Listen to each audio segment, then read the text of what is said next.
Capítulo 3. Normalidad rota. El caos tenía un epicentro, y ese epicentro llevaba gafas de sol dentro de casa y buscaba su pasaporte con la urgencia de un hombre desactivando una bomba. Lo juro, esta casa tiene un poltergeist devorador de documentos. Exclamó Satoru Gojo, revolviendo una pila de revistas en la mesa de centro. Su vuelo a Singapur por una conferencia internacional de héroes salía en 3 horas y, como de costumbre, había convertido los últimos minutos en un espectáculo de pánico dramatizado. Megumi estaba sentado en el sofá, leyendo. Había aprendido que la mejor manera de sobrevivir a los huracanes de Gojo era convertirse en una roca. Sumiki, por otro lado, era la encantadora de huracanes. Salió de la cocina con una taza de té en una mano y el pasaporte de Gojo en la otra. «Estaba en tu mesita de noche, Satoru», dijo con una calma infinita. «¿Dónde lo dejaste anoche después de usarlo como posavasos?» Gojo cogió el pasaporte y le dio un beso sonoro en la frente. «Sumiki, mi ángel. Mi faro de responsabilidad en este mar de desorden. ¿Qué haríamos sin ti?» Se acercó a ella, adoptando un aire de falsa seriedad. «Muy bien, las reglas mientras papá no está. Las facturas están pagadas, no dejes que Megumi convierta el salón en una cueva de murciélagos emo, y por favor, pide sushi del bueno al menos una vez a la semana. Usa mi tarjeta. La que tiene crédito ilimitado». «Lo haré, Satoru». «¿Y no eres su papá?», respondió Tsumiki con una sonrisa. Entonces, la atención del hombre más fuerte del mundo se posó en la roca del sofá. Se acercó a Megumi, invadiendo su espacio personal. «¿Y tú? No te estanques solo porque yo no esté aquí para patearte el trasero. En la UA te enseñan las reglas, pero los mejores héroes saben exactamente cuándo y cómo romperlas. Sigue empujando los límites de esas sombras tuyas. Y, por el amor de Dios, intenta hacer un amigo que no sea Todoroki. Alguien que se ría, ¿sabes?». Le alborotó el pelo, un gesto que sabía que Megumi detestaba. «Nos vemos en una semana. No quemen la casa». Un instante después, se había ido. El silencio que descendió no fue vacío, sino reparador. Sumiki soltó un pequeño suspiro. «¿Un poco de paz, por fin?», preguntó ella. Megumi asintió, permitiéndose la sombra de una pequeña sonrisa. «Un poco de paz». La paz, por supuesto, era un concepto relativo en la clase 1A. Al día siguiente, Aizawa entró en el aula con su energía habitual de perezoso a punto de hibernar. «Buen trabajo en el entrenamiento de combate de ayer», murmuró. «Ahora, a los asuntos aburridos. Tienen que decidir un presidente de la clase». Al instante, el aula explotó en un frenesí de autonominaciones. Megumi observó el caos con desinterés. Un concurso de popularidad. ¡Qué pérdida de tiempo! Su atención se centró en los candidatos serios. Iida Tenya y Momo Yaoyorozu. Eran las únicas opciones lógicas. Para su sorpresa, el resultado de la votación fue un caos. Izuku Midoriya recibió 3 votos, catapultándolo al primer puesto. Momo Yaoyorozu quedó segunda con 2. Midoriya miró los resultados con un pánico absoluto. ¿Qué? 3 votos. De acuerdo, el presidente es Midoriya y la vicepresidenta es Yaoyorozu. Anunció Aizawa, antes de meterse en su saco de dormir. La primera prueba para este nuevo y tembloroso liderazgo llegó durante el almuerzo, cuando una alarma ensordecedora resonó en toda la academia. Alerta de seguridad de nivel 3. Una intrusión ha ocurrido en el campus. El pánico fue instantáneo. La cafetería se convirtió en una estampida. Megumi, atrapado en la corriente, se mantuvo en calma, usando las sombras para obtener una mejor vista. A través de las ventanas, vio la causa. Un enjambre de reporteros. No era una amenaza. Era una molestia. En medio del caos, vio a Iida Tenya tomar el control. Se impulsó por encima de la multitud, aterrizando precariamente sobre el cartel de la salida. «Todo el mundo, tranquilidad». Su voz retumbó. «Es solo la prensa. No hay peligro. Somos estudiantes de la UA. Actuemos como tales». Sus palabras, claras y autoritarias, cortaron el pánico. Megumi observó desde su posición elevada. Iida no había sido elegido, pero en el momento de la verdad, había demostrado ser el verdadero líder. Era lógico. Era eficiente. Megumi sintió una rara punzada de respeto. De vuelta en el aula, la atmósfera había cambiado. Midoriya, con una nueva determinación, cedió el puesto. «Creo que Iida-kun debería ser el presidente de la clase».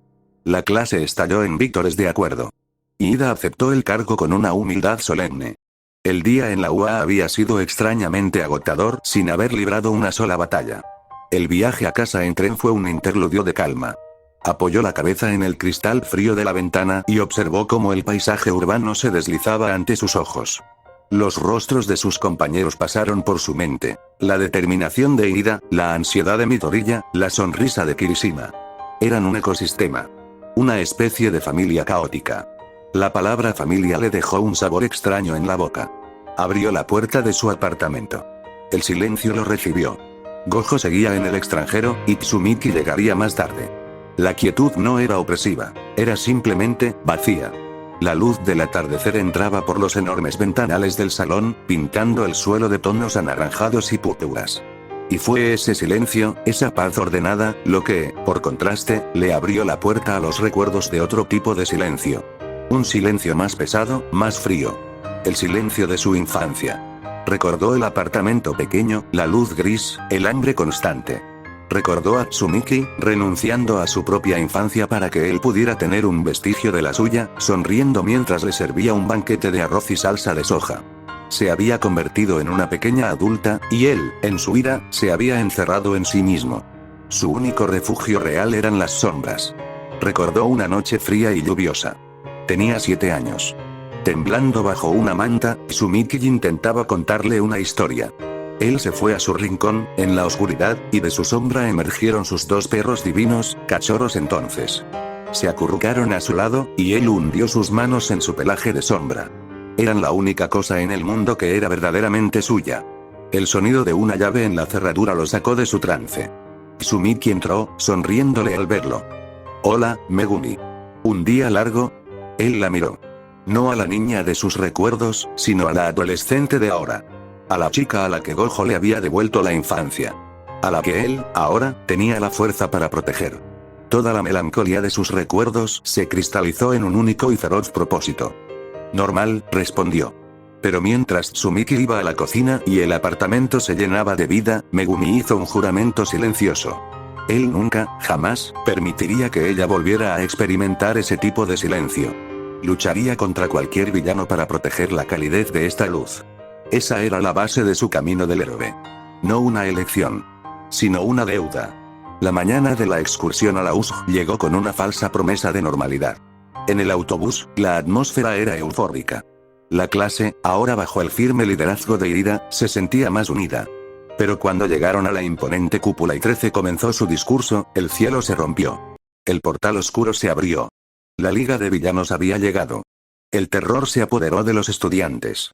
Esto no era un simulacro. Aizawa se lanzó a la batalla, un solitario guardián contra una horda. Y entonces, la niebla púrpura de Kurohiri los envolvió. Megumi aterrizó en agua helada. La zona de naufragios. Junto a él, Midoriya y Yasui. La amenaza era inmediata, pero su trabajo en equipo fue instintivo. La distracción de Midoriya, la movilidad de Yasui y la fuerza bruta de la gran serpiente de Megumi hundieron el barco de los villanos. Una victoria rápida y brutal. Pero cuando llegaron a la plaza central, la escena era un infierno. Aizawa estaba en el suelo, pulverizado bajo el Nomu. El líder de las manos, Shigaraki, se cernía sobre ellos. La impotencia era un golpe en el estómago. Megumi detuvo a Midoriya. «Tú no. Tu poder te romperá. Yo puedo ganar tiempo». Salió de su escondite, una figura solitaria contra el monstruo. La batalla fue un testimonio de desesperación. Nue, los perros divinos, las ranas, cada uno de sus Shikigami fue destrozado sin esfuerzo. Cada golpe resonaba en su alma.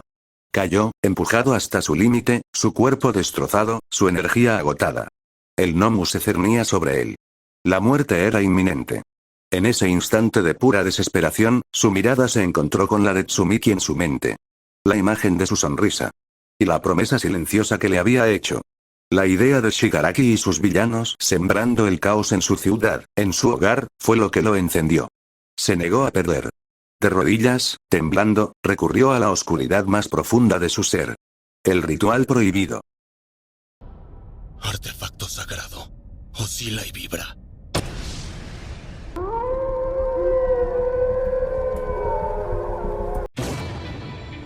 La llegada atronadora de All-Might hizo añicos el ritual de Megumi. La batalla que siguió fue legendaria. All-Might contra el Nomu. Pero el Nomu estaba cumpliendo su propósito. All-Might estaba perdiendo. Y ver al símbolo de la paz, el pilar de la sociedad, a punto de desmoronarse, después de haber fallado él mismo, fue el catalizador final. El control de Megumi se rompió. Su poder, alimentado por la rabia, la desesperación y un feroz instinto de proteger a todos los que apreciaba, estalló. Aléjate de él. Su sombra explotó.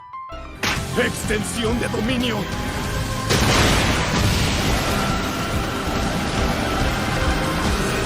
¡Jardín sombrío de quimeras!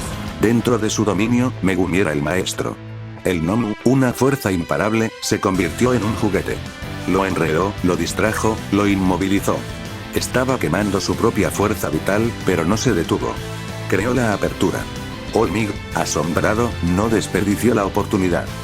Gracias, joven Fushiguro. Plus Ultra. El puñetazo impactó al Nomu inmovilizado con la fuerza de un meteorito. Pero no fue suficiente. El Nomu, increíblemente, se aferró al borde de la cúpula, sus músculos retorciéndose. Estaba magullado, pero no derrotado. Megumi lo vio. Vio el agotamiento de All Might. Vio el miedo en los rostros de sus compañeros. La bestia, diseñada para ser invencible, estaba a punto de levantarse de nuevo. Y no podía permitirlo.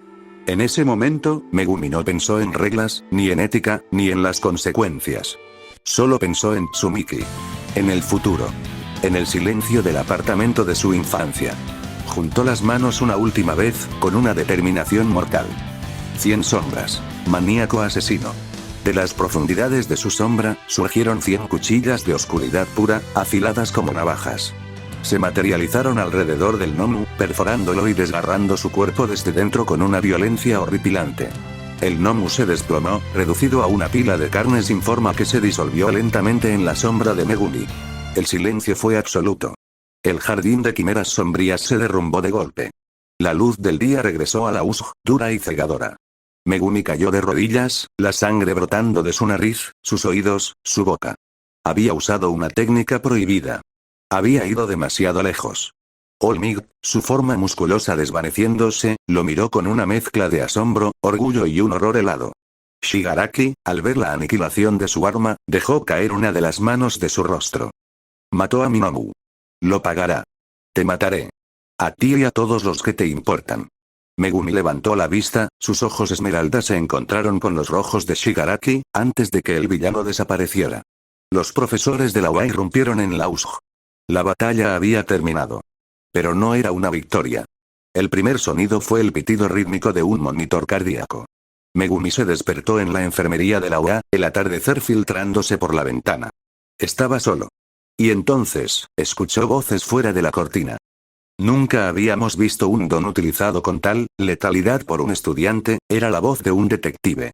Técnicamente, esa cosa, el Nomu, no era humano, pero la intención, la Comisión de Seguridad Pública Heroica está muy preocupada.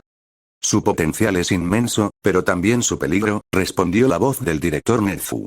Necesitará una evaluación psicológica y de control de don de máximo nivel. Por ahora, debe permanecer bajo estricta observación. Letalidad. Peligro. Estricta observación. Descontrol. Las palabras lo golpearon como puñetazos. No escuchó preocupación. Escuchó un veredicto. Lo veían como un arma inestable. Un monstruo. Un pánico frío y lúcido se apoderó de él. La UA, su refugio, se iba a convertir en su jaula. Y su presencia mancharía a Tsumiki y a Gojo. Para protegerlos, tenía que desaparecer. Con movimientos lentos y dolorosos, se arrancó la vía intravenosa. El monitor cardíaco se volvió loco. No tenía tiempo. Se deslizó fuera de la cama y se dejó caer en la pequeña sombra que proyectaba. El mundo se disolvió en una oscuridad fría. Navegó por la red de sombras de la academia, un laberinto que solo él podía ver. Emergió en el exterior, en un jardín ahora envuelto por la noche. Estaba libre, pero era una libertad aterradora. Necesitaba volar. Puso toda su voluntad en una última invocación. De su sombra surgió Nue, más pequeño, inestable, pero presente. Se subió a su espalda. Mientras ascendían, Megumi miró hacia abajo. Vio las luces de la UA, el lugar que había sido su futuro. Más allá, la ciudad, donde estaba su hogar, un hogar al que nunca podría volver. Era un fugitivo. La palabra resonó en su mente. No era un estudiante. No era un héroe. Era un asesino. Había salvado a todos, pero se había condenado a sí mismo. No voló a través de la noche, una silueta oscura contra la luna pálida. Megumi se acurrucó en su espalda, temblando de frío, de agotamiento y de una soledad tan profunda que amenazaba con consumirlo. No tenía un destino. Solo una dirección, lejos. Lejos de los héroes que lo encerrarían, lejos de los villanos que lo cazarían, y sobre todo, lejos de la familia a la que ya no podía proteger. Fushiguro Megumi, el estudiante, había muerto en la USG. En su lugar, un alma buscada volaba hacia un futuro incierto, atormentado por el conocimiento de que se había convertido en la misma oscuridad de la que siempre había intentado escapar.